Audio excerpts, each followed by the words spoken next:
Laughter in the void. Alien vessel drifted slowly toward the broken remains of the human relic fleet floating in the cold silence of the dead zone. A place avoided by most sane travelers because of the eerie story surrounding it. The ghost fleet, they called it, 1,000 ancient ships left abandoned by humans. After their great exodus centuries ago, some believed it was a graveyard, others thought it was just junk, but for Commander Sarn it was an opportunity to laugh. Sarn was young, for a high-ranking officer, his eyes bright with ambition, and his tone always laced with arrogance. He was leading a group of curious explorers from the Trilaxian Empire, and today he had something to prove. With a crooked grin on his face, he leaned toward the viewing screen and pointed at the derelict fleet scattered across the black expanse. "Look at them," Sarn said. "These human ships look like floating coffins, old, dead, and completely worthless." The crew laughed behind him, their voices bouncing through the deck. "Humans were once feared, but this is all they left behind." Sarn continued, waving his hand dismissive. Life main cruiser moved in closer, its lights scanning the surface of the lead ship, a massive warship that once might have commanded entire battle groups. Now its hull was scarred, its weapons offline, its engines cold like a sleeping beast forgotten by time. Sarn's ship locked on and prepared for docking. He wanted to step inside and take something, anything to show off. Back at home, maybe a relic, maybe a trophy, maybe just a selfie with old human touches. The airlock opened and the first wave of cold air hissed inside. The team stepped into silence. The hallways of the human ship stretched before them, dim and filled with a sense of waiting. Rust coated the walls and the lights flickered weakly, as if reacting to their presence. One of Sarn's officers tapped on a broken console, and it sparked briefly, but nothing happened. "This is laughable," Sarn said, stomping forward. This was their mighty fleet. This was what terrified the galaxy. Once he slapped a panel on the wall and walked deeper into the ship. His team followed, some nervously, others still amused by how primitive everything looked, but they all ignored the feeling in the air, something heavy pressing down like the ship was watching them. They reached the command bridge, a vast room filled with dead screens and cracked panels. The captain's chair sat at the center, covered in dust and silence. Sarn approached it slowly and lowered himself into the seat, grinning widely. "Take the picture," he said to his second in command. "Make sure you get the whole thing behind me, the consoles, the view, and my glorious." The camera prepared to flash. Something changed. A soft hum vibrated through the floor, a sound no one expected. One of the side panels lit up for a moment, then another, then all at once the entire bridge came to life. Alarms blared in a deep mechanical voice and ancient screens flickered with data. "Too fast to read." The crew jumped back, startled. Weapons half-drawn. Commander Sarn stood up quickly, his grin fading. "What is this? Who touched what?" he shouted. But no one answered. The ship itself was responding to something, something old, something coded into its bones. A voice echoed from the walls, speaking in ancient Earth standard language. "Unidentified presence detected. Initializing core systems." The hum turned into a rumble. The lights shifted from flickering yellow to sharp red, then green. "Systems warming up." The ship spoke again. "Weapons offline, shields offline, main drive offline." Then suddenly status change detected. "Command key present, human DNA signature failed. Alert, unauthorized access attempt detected." Sarn looked around, his crew staring back in fear. The main screen in front of him changed, showing a map of the fleet. The other ships began to blink one by one, their systems activating in sequence. Like a chain reaction echoing through the void, the ship beneath their feet began to vibrate, its engines cold for centuries, now preparing to awaken. "We have to leave," Sarn shouted. "We have to get out now." He turned and ran toward the exit, his boots pounding on the floor, as red warning lights flashed all around. The walls whispered in a language none of them understood, human code buried deep within the ship, roaring back to life. Ease. They reached the hangar, the bay doors shut behind them, trapping two of the officers inside. The others screamed, trying to override the controls, but nothing responded. The human warship was awake, now its systems locking down, its sensors scanning the nearby alien cruiser outside in space. The lights of the second relic ship lit up bright and blinding, its weapons rotated with grinding metal, slowly targeting Sarn's flagship. Back inside the ship, Sarn stared at the monitor, frozen, as a countdown appeared on the screen. 10 seconds remaining. Voice authorization required to halt sequence. Failure to comply will result in hostile engagement. "This is not a relic," Sarn whispered. "This is a trap. This is a test or a warning or something far worse. And we just triggered it." Outside in the void, the alien crew on the main cruiser watched in horror as the ancient warship began to glow, its hull shifting, its weapons humming, and then in one deafening blast of light the ship roared to life, sending out a signal across the galaxy, a signal that had not been heard in over 400 years. "Earth has awakened." First roared moment, the blast of light surged From the human warship, everything around the alien crew changed. The void no longer felt like empty space, it felt like the eye of a storm, and that storm was alive. And watching them from the bridge of Sarn's cruiser, the crew panicked, their hands flying across controls, their voices trembling with disbelief. As the ancient human fleet began to stir across the blackness, more and more ships lit up, systems once thought dead now glowing with green and red indicators, reactors humming and silent, cannons beginning to turn with mechanical growls that echoed like thunder. In Spacer's ship pulled back instinctively, trying to gain distance. But the human warship locked on, its massive guns slowly shifting like the arm of a sleeping giant that had finally woken. The countdown on the main screen of the alien ship continued, and though they could not understand all of the language, the urgency was universal. It was a warning and a challenge. Essern was thrown to the ground as his cruiser jerked from an emergency maneuver. "Get us out of here," he roared to his pilot. "I want full thrusters now, shields up, evasive pattern now." But the pilot only shook his head in horror. The controls were fighting back, the ship's systems were glitching, overwhelmed by the interference coming from the human vessel inside the relic ship. The lights had turned steady, the engines rumbled at a deep frequency, like the growl of an angry beast preparing to pounce on its prey deep in the core of the warship. The AI was awake and scanning everything. It identified the alien cruiser as a potential threat, analyzing movement signals and energy levels, then began adjusting targeting vectors one by one. The weapons locked on, and with each click the pressure in the void grew heavier. Armada struggled to his feet and yelled to the comms officer, "Send a signal to high command now, tell them we need backup. This is not salvage, this is a war zone." His crew scrambled, but the signals were jammed. Every channel was filled with strange static and fragments of old human transmissions from centuries ago, layered with commands, fail-safes, and activation codes that none of them understood. Suddenly the human ship spoke, its voice echoing not just in the ship but across open space. "Warning, unidentified non-human presence. You are in violation of Treaty 17 Section 0. Access denied to Earth's legacy fleet. Vacate immediately or face tactical response." The voice was not angry, it was calm, steady, filled with something far worse than rage. It was certainty, the kind that only comes from something that knows it will win. On board Sarn's cruiser, alarms blared again. As one of the lower decks reported damage, a sharp beam of energy had lanced out from the human ship, striking just beside their engine core. A warning shot, clean, precise, deliberate. The crew screamed as the lights flickered and internal systems started shutting down, as if something inside the cruiser was being taken over. The ships of the relic fleet around them began forming a pattern, slow and steady like old soldiers, moving back into formation one after another. They drifted with unnatural grace, engines warming up, power levels rising. These ships were not drifting ruins, they were sleeping predators, and now they were hunting. Aganon of Sarn's officers screamed, "We are being scanned, they are reading our ship inside out, even encrypted data is being accessed. I cannot block it, their firewalls are unlike anything we have ever seen. This is beyond us, Commander, this is not salvage. This is a trap from the past." Sarn clenched his jaw, trying to control his fear, but it was too late. One of the smaller alien escort ships tried to flee, breaking formation and turning its engines to full burn. In seconds, a second relic warship activated its railgun, and with one single pulse the alien ship was gone, vaporized in a burst of light. No wreckage, no debris, just silence. Ezran's heart pounded as the human voice returned, repeating the message, "This is a restricted zone designated under Earth Defense Protocol. Your fleet will be neutralized if you do not disengage now. Countdown terminated. Fire sequence initiated." "No, wait," Sarn shouted desperately, reaching for the comms, trying to speak, trying to reason. "We are not enemies, we came by mistake. We thought you were gone, please do not attack." But the AI did not listen, because it was never built to listen. It was built to protect, built to destroy threats, and threats were now present. The first volley hit Sarn's cruiser dead center. The shields collapsed within seconds, and the hull began to tear. The crew screamed as explosions rocked the interior. Systems failed one by one, and emergency lights painted everything red. The commander fell again, this time cut across the side by shrapnel from a collapsing console. He looked up, barely able to move, as the main screen showed dozens of human warships now fully awake, moving in perfect unison. They were circling the alien fleet like wolves around a cornered prey,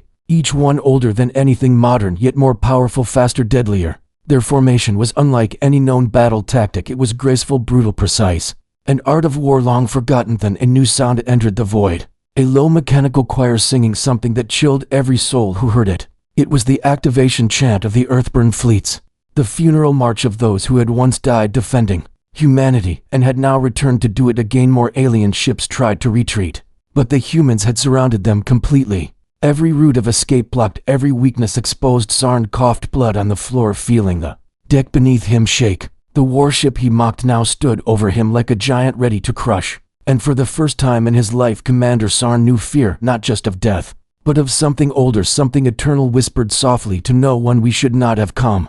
Herethi. Human warships did not speak again, they only prepared to finish what had begun long ago. The voice of Earth's darkness between stars trembled as the relic fleet expanded into a deadly formation. The old human warships no longer looked like dead machines. Instead, they moved like living creatures of steel and fire, each one aligning in patterns forgotten by the galaxy. No current database held these tactics. No simulations predicted their precision. They did not follow alien logic because they followed something older. They followed human instinct. Inside the lead warship, the bridge was fully lit, the control panels glowing with deep blue hues. The central screen displayed multiple targets, locked and scanned. Red outlines marked the alien vessels, each tagged with a word unauthorized. The AI that governed the ship moved through its routines with no pause, no hesitation. It was named Sentinel-1, and its voice now filled the command channel across the entire relic fleet, transmitting with unimaginable strength across every frequency in the sector. Message initiated. Voice imprint. Admiral Helena Gray, commander of Earth's last vanguard. The voice was clear, strong, filled with the weight of a civilization that once shook the stars. "This is Earth's final message. If you are hearing this, then you have approached what remains of our fleet. We left this galaxy to protect others, not because we were weak, but because we understood what power brings. We asked to be left alone, but we knew one day someone would come, someone would forget or laugh or mock. And to them we say only this: leave now or be reminded of who we are." The voice paused, and for a moment the void itself seemed to hold its breath. The alien commanders watching from their ships felt the chill that pierced beyond armor and technology, because that voice, it was not just sound, it was presence. It carried memory and warning. Zern sat bleeding in the corner of his cruiser, his crew barely managing to keep power flowing. Systems sparked and failed, lights blinked in erratic rhythms. The AI voice echoed through their bridge as well, even though they tried to block it.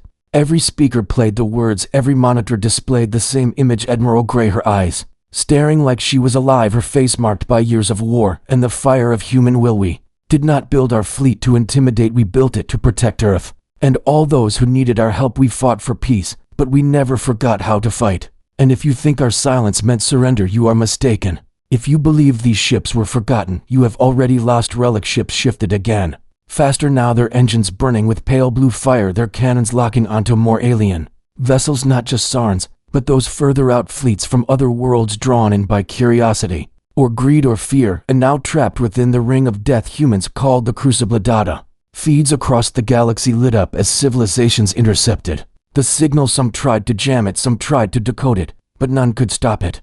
The voice of Earth played across the stars like thunder, echoing into every corner. Admiral Gray spoke again, her tone colder. "This is Earth's legacy, not an empire, not a memory, but a warning. If you ever return, if you ever bring war again, then the relics will rise. And you will remember us not for how we died, but for how we fought. And when our weapons roar, they do not miss." Suddenly one of the relic ships opened fire, not at a target, but into open space. The beam carved through the void like a blade, revealing cloaked alien vessels watching from a distance.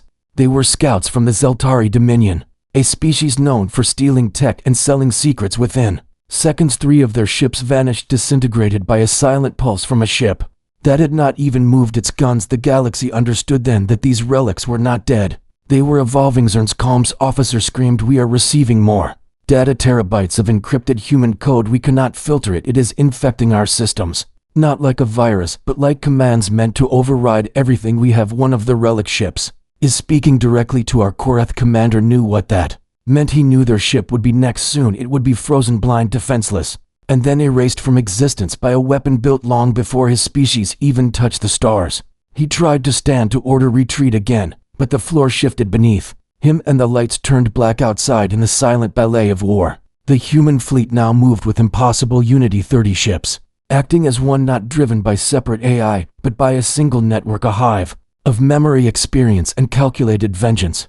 Their guns hummed with rising power, and across the black sky a line of text appeared, not spoken, but felt. "Where Earth, we are awake, we are not finished yet." A final part of the Admiral's message played, one last truth, one final echo of defiant Seafew Tell stories of our end, tell them we did not fade, tell them we did not kneel, tell them we became the storm, and in our silence we waited for those foolish enough to wake us, and then, without another word, the first relic warship fired again, but this time not at a ship, it fired into the alien command channel, hijacking control and overriding every signal, and on every screen appeared the old Earth flag, torn but still proud, and below it a name not of a ship but of a legacy, Minotyrix no moreth. Galaxy had always whispered legends about the humans, how they vanished, how their worlds fell silent, how their fleets became ruins drifting in the void, but now every whisper was being erased by a new truth. These relics were not broken, they were not forgotten, they were waiting, and now they were no longer relics, they were reawakened fury. From the edge of the system to the heart of the alien formation, the human ships moved with deadly grace, each ship glowing with power that defied known science. Their hulls pulsed with living energy, their weapons shimmered with quantum resonance.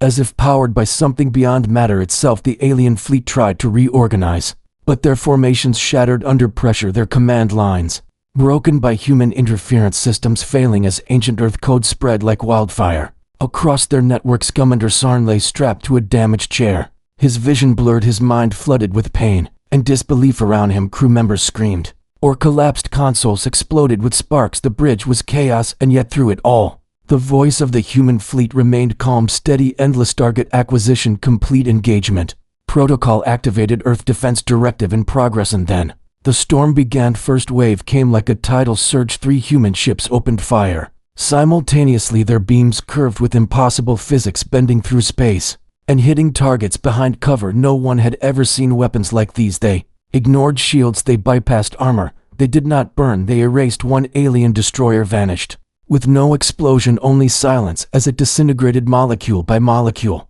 The others followed, ripped apart by weapons whose names no one even knew. The alien flagship tried to counterattack, unleashing its strongest plasma cannons aimed at the nearest human cruiser. The blast lit up the dark with a flash brighter than a star, but when the light faded, the human ship was still there, untouched, its surface shimmering with strange symbols, ancient markings that absorbed the energy and redirected it back into the void. Owned by one, the alien ships fired, but their weapons were useless, outdated. They were fighting ghosts with sticks, they were challenging gods with paper swords. Sarn's comms officer screamed again, their targeting systems are compromised. They are locking onto each other, not the humans. Our fleet is firing at itself. And it was true. Alien vessels turned on their own allies, their systems hijacked their coordinates, twisted their AI, blinded by human code that knew how to confuse, deceive, and control. It was not just war, it was domination without mercy. The relic ships were relentless. They moved in precise patterns, forming a net around the alien fleet, cutting off escape, closing the circle. Each ship operated with mathematical perfection, guided by a command network that synchronized every move like notes in a symphony of destruction. No orders shouted, no hesitation, only execution. From above, the battle looked like an ancient dance, the relics spinning and weaving through space, leaving trails of fire behind them, their movements hypnotic and terrifying. The alien fleet that once laughed at the relics now begged for mercy, but none. Camathan came. The second transformation, the lead relic ship began to shift, its structure folding and expanding with mechanical grace. Hidden compartments opened along its hull, revealing a weapon that had not been seen for 400 years. The Omega Lance, a supermassive particle cannon built to pierce the core of planets. It had only been fired once in history, and now it hummed with life again. Cern saw it on the screen, his voice trembling. He turned to the tactical officer. Do we have anything to stop that? Can we jump? Can we cloak? Can we surrender? But the officer just stared with hollow eyes. We are already dead, Commander. The Omega Lance charged, its energy swirling in violent arcs. Entire alien fleets turned to flee, but the relic ships would not allow it. The net closed tighter, weapons fired with precision engines. Crippled escape routes sealed. The fleet that came to laugh was now being erased from the star sand. Then the Omega Lance fired. It was not a beam, it was not a blast. It was a silent eruption of white that turned everything it touched into dust, not debris, not flame. Just nothingness. 1/5 of the alien fleet vanished in a single pulse, their screams lost to the void, their ships gone without trace. And in the silence that followed came a single message, spoken in the old tongue of Earth. This was your warning. The remaining alien commanders sent desperate messages to their homeworlds. Retreat, abort, recall every ship in range, call every ally, send everything we have. But no one answered, because the human code had already reached them too. The relic signal now stretched across light years, corrupting databases, paralyzing fleets, unlocking systems once thought secure, and sending only one word across every screen: ruined. Still the human fleet advanced, not with hate, not with rage, but with purpose. This was not revenge. It was memory turned into motion. It was honor turned into fire, and above it all the Admiral's face returned again, not aged, not broken, but proud. Who built these ships? Not as weapons, but as reminders. She said, we hoped no one would force us to use them. But you laughed at our silence, and now you hear our answer, Commander. Sarn looked up one last time, tears in his eyes, breath shaking. He whispered to the stars, I understand now. They were never relics, they were sleeping giants. And we woke them. Human code awakened deep inside the central warship of the relic fleet where even time seemed to sleep. Something else began to stir beneath the armored layers and cold corridors. A chamber opened with a slow hiss, ancient lights flickering to life one by one. The walls glowed with soft blue pulses as the cryo chamber at the center released its hold. The seal broke and a cloud of frost escaped into the air. Within the capsule lay a figure, unmoving skin, pale breath frozen in the space between death and return. His name was Race, and he was human. I identified him immediately, confirming DNA retinal match, pulse restoration complete. The lights intensified, and the chamber began to thaw, warming him back from stasis after 400 years. The last captain of Earth's vanguard awoke with a gasp, choking on cold air, his chest heaving, his heart pounding. Race opened his eyes, slowly blinking against the light, his memory returning in pieces. He remembered the last war, the betrayal, the final mission, and then the sleep he was promised would end only when the galaxy forgot its respect. Stumbled out of the pod, muscles aching, veins burning with life, and lost. The AI voice greeted him without emotion. Captain Race, command protocols initiated. Earth Defense Directive has reached Phase 3. External threats detected. Multiple hostile fleets in engagement zone. Request for command approval requested. Race took a moment to steady himself, his eyes drifting to the command panel, glowing with red indicators. Battle reports, casualty estimates, weapon systems active. He stepped forward, resting his hand on the terminal, and the ship responded instantly, recognizing its master, welcoming him back with full control granted. Show me everything, he said softly, and the main screen projected the entire battlefield. Alien ships falling, human relics swarming targets, ships moving in harmony. Without hesitation, the net was nearly complete. But the AI still lacked one thing, a human touch. Race was that to activate command sync. Race ordered, and immediately every relic warship adjusted formation, minor shifts perfecting alignment, each ship responding like limbs of a single body. The AI adapted Race's instinct into strategy, merging ancient code with living judgment, and together they became something unstoppable. From his throne of steel, Race watched the enemy crumble, their tactics exposed, their ships turned against themselves, confusion and fear spreading faster than fire. He could feel their panic like static in the air, and he did not smile. Because this was not about victory, this was about memory, this was about reminding the stars that Earth never left. The I spoke again. Phase 4 available. Captain, initiate Vanguard protocol. Yes, Race replied, and with that command the final layer of the relic fleet came to life. Beneath each ship, compartments opened, deploying hundreds of drones, shaped like birds of prey, gliding through space faster than light, each one armed, each one deadly, each one silent. They moved with intelligence, seated from Race himself, splitting into squadrons surrounding the last surviving alien ships. From his position in the human warship, Sarn could see it happening, his remaining fleet trying to pull back, but blocked at every turn. Engines shredded, communications lost. The relics were hunting with joyless precision. He stared at his screens, watched as ship after ship vanished, and he knew there would be no reinforcement, no escape, only remembrance. Race stood tall, watching the display, his fingers brushing the console, feeding new commands, guiding the fleet with thoughts not spoken, only felt. He saw a cruiser trying to shield a smaller frigate, and he nodded to the AI, target their bridge, but leave life support, let them survive long enough to speak of what they saw. While across the zone, the relic fleet moved like a storm within fire, every shot a lesson, every strike a line in a new history written in fear and steel. The Omega Lance fired once more, this time across the edge of the system, cutting through an asteroid field and igniting the gas behind it, a display not of power, but of precision, a message in light saying, we are not ghosts, we are guardians. The Admiral's recorded voice played again, now on repeat, transmitted to every channel, still open to every world listening beyond the battle. This is Earth's last voice, this is our legacy. We do not seek war, but we do not run from it. We do not conquer, but we do not kneel. And if you find our ships, if you test our silence, then prepare to meet our memoriam board. The relic ships, the human AI sang in binary, a quiet code, a sacred chant pulsing through each system, sensing each ship with the rhythm of Earth's last heartbeat. And Race in the command chair whispered the ancient war Code words older than the current star. Siren sleeps not, fire forgets nothing. Earth stands always, and with those words the relics entered full hunt mode, not with emotion, but with purpose, not for revenge, but for balance. They hunted not just ships, but pride, not just enemies, but arrogance. They reminded the galaxy that silence is not weakness, that peace is not surrender, that humans when pushed do not fall. They recess Arn collapsed to his knees on the fractured bridge of his dying cruiser, his crew broken, the walls crumbling, the stars flickering through the cracks. He could only watch as the relic ships passed his vessel, scanning him, ignoring him, sparing him. Because someone had to survive to speak, someone had to return and remember us. The relic fleet turned away, leaving behind fire and fear. The words echoed through space. From Race himself broadcast across the stars, you laughed at relics. Now you hear our roar message to the galactic battlefield that had once shimmered with energy, now drifted in silence. Wreckage floated like broken memories through space, fragments of alien metal spinning lifeless across the dark, while the human relic fleet stood untouched, engines low, weapons silent, their glowing hulls reflected in the remains of the defeated ships.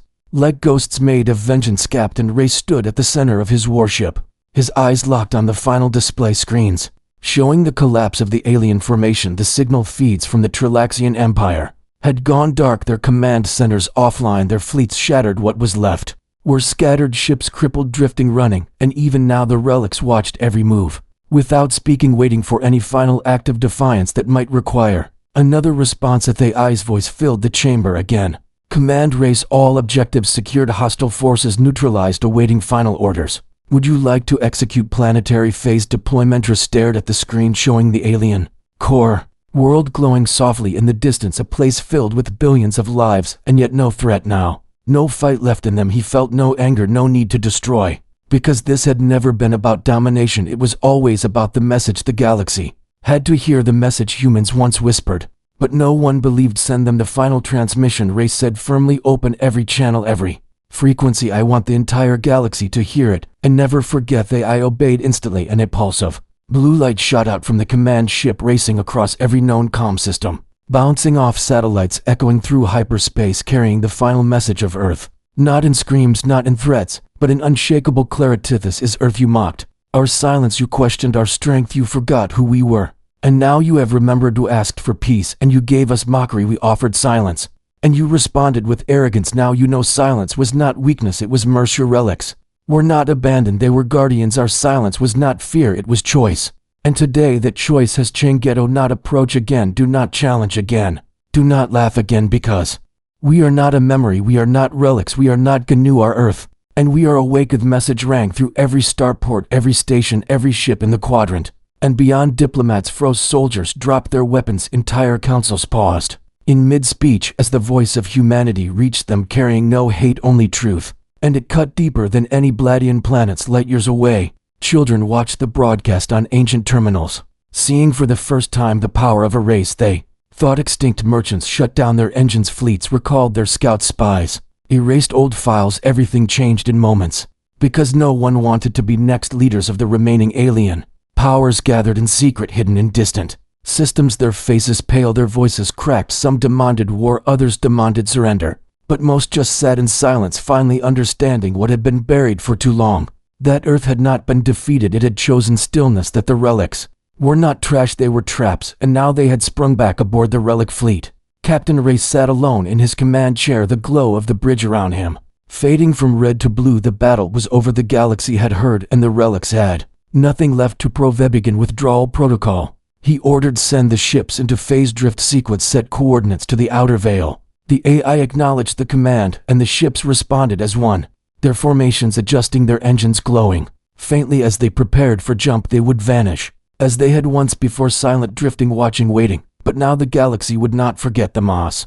The fleet prepared to vanish. Commander Sarn remained aboard his broken cruiser, his systems barely alive, his crew unconscious or gone. He watched through the cracked glass as the relic ships faded one by one into nothingness, disappearing into folds of space that defied understanding, and he whispered to the dark a single word, not filled with anger or fear, but respect. Thuments in the final moment, before the last relic ship vanished, its engines pulsing softly, like the heartbeat of a sleeping titan. A final signal was sent directly to Sarn's ship, encrypted, but clear, a single line of text glowing against the cracked console. You survived, remember why? And then the fleet was going across the stars, The message of Earth remained carved in the minds of every species, not by conquest, but by clarity. Humans had not come to take, they had come to warn, and the galaxy now stood quiet, afraid to speak, afraid to forget, afraid to laugh again. Captain Race leaned back, eyes closed, the weight of for centuries still in his bones, and he knew the relics would return to sleep, not forever,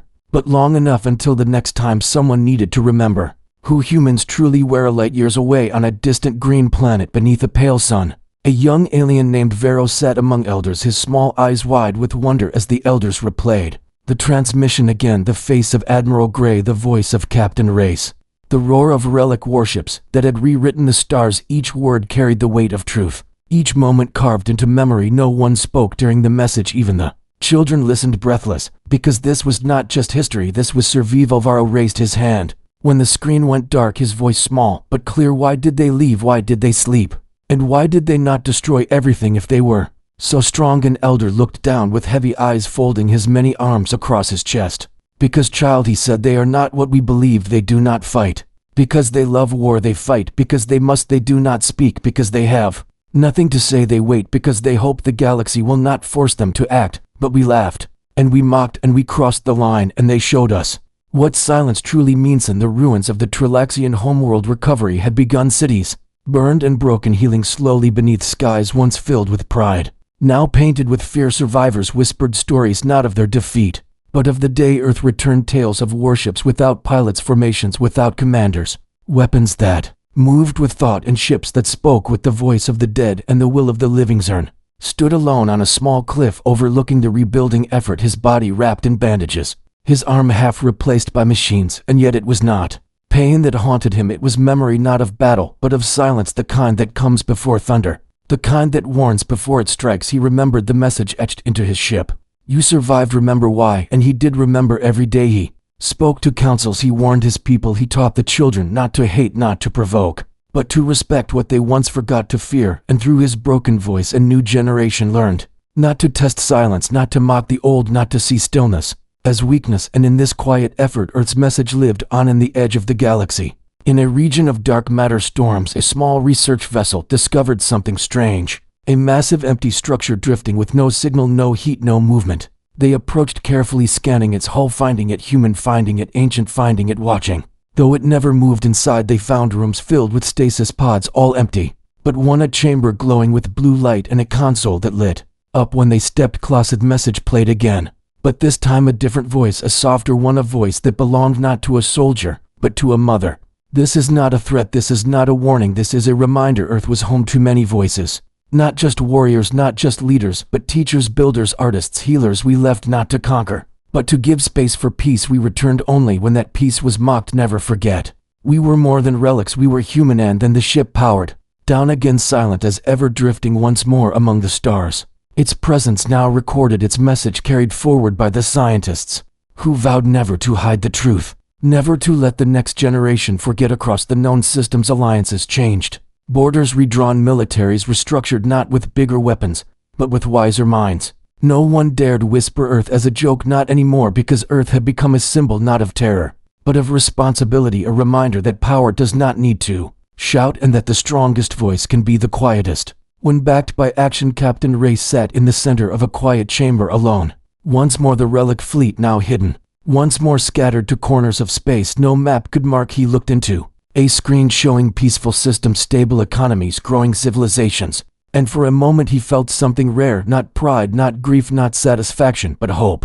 Not because humanity was feared again, but because it was understood again. Hope. And a small file deep within the system, one labeled Legacy, and inside it was a message from Admiral Gray, not for war, not for warning, but for the future. If you read this, she had said, it means we did not fall, it means we were remembered, maybe feared, maybe honored, but still remembered, and that is enough for USRAs. Closed the file and leaned back, eyes drifting shut, the ship around him humming softly, not in battle mode, not in hunt mode, just alive like him, like the others, like Earth still beating, somewhere behind the stars, waiting, watching, hoping that next time no one would need to be reminded. And so the relics slept again, not because they were forgotten, but because they had done what they were meant to do, not destroy, but teach, not conquer, but awaken. The galaxy now knew, and in knowing they would remember, in remembering they would pause. And in that pause, peace had a chance. A final lesson was not in fire, it was not in death, It was not in the roar of engines or the scream of cannons. The final lesson was in the silence that followed the silence. The galaxy would never again mistake for surrender. The final lesson: stars had not changed. They still burned cold, they still blinked in silence, they still circled in endless rhythm. And yet the galaxy beneath them had changed forever. Entire civilizations rewrote their history books, tore down statues, renamed space routes, and reprogrammed their AI defense systems. Because one truth now echoed louder than anything else: Earth had returned, and Earth had taught them all a lesson without mercy and without regret. In a quiet part of space where nebulae painted the skies with colors unknown to science, a single alien scribe etched symbols onto crystal tablets, his hand steady, his mind replaying the moment he saw the human relic fleet rise. His people were safe only because they had watched and never dared to speak against the relics. And now their culture worshipped restraint, respect, and silence, because those things had saved them from the fire. In the ruins of the Trilaxian capital, once proud towers, now crumbled into ash, Commander Sarn stood inside a classroom rebuilt with recycled parts from warships. His face scarred, his movements slow, but his words clear and strong. Today, children, he said, you will not learn about our victories. You will not memorize our heroes. You will learn about the silence that came before the roar, and the mistake of thinking a quiet enemy is a weak one. He spoke without hate. He spoke without shame, because the only way to honor survival is to teach truth. Light years beyond the edge of known charts, hidden within a veil of stars, the relic fleet drifted in deep formation, their engines dark, their weapons folded, their hulls cold but not asleep, not dead, just waiting. Each ship whispered silent data to the others, sensing in cycles. Only they understood. No coordinates, no orders, just presence, watching for signs that the galaxy had forgotten the warning, and should that day come, they would rise again, not to take, but to remind. Captain Ray stood at the heart of the main relic ship, his reflection staring back from a screen filled with sensor data, comm systems, and peaceful space. He had no orders to give, no battle to win. He only stood there, listening to the soft hum of the ship, breathing like a machine that had become more than metal and code. It had become memory, it had become witness, it had become proof. Walked through the hallways, touching the walls, once built for war, now echoing with a strange peace. He entered the legacy chamber, where voices of the past still lived, recorded dreams and warnings and hopes of those who had built these ships, not for glory, but for defense, not for conquest, but for preservation. He sat before the console, opened one last file, and let it play a message from a child recorded centuries ago, her voice small, filled with wonder and innocence. If someone finds this, she said, please remember us, not for our weapons, not for our power, but for our love. We loved our world, we loved each other, and we built these ships not to scare you, but to protect what we could not carry with us. If you find this, be kind to your skies. Race closed the message and felt the weight of it settle over him, heavier than command, heavier than history, because that was the truth at the center of all the fire and fear. Humanity had not vanished, it had simply chosen to rest, and its relics were not monsters, they were guardians of a lesson long ignored. The relic fleet prepared for its next sleep. Ray spoke into the command relay one last time. No broadcast, no speech, just words meant for the silence ahead. Are still here, and that is a now hand. Then the fleet shifted its pattern, entering deep drift, folding into space like ghosts, disappearing into folds of starlight one by one, vanishing from scanners, slipping between moments, hiding not in fear but in patient secrets. The galaxy, the stars continued to shine, unaware, unchanged, but below their light every voice, every ship, every world now whispered the name of the humans, with a new sound, not mockery, not fear, but understanding. And that understanding was a peace no war could bring. The relics would wait, Earth would rest, the galaxy would remember. And Earth sleeps, but Earth never forgets. The silence now speaks louder than war. The relics will rise only when they are needed. Until then, the stars will tell their story.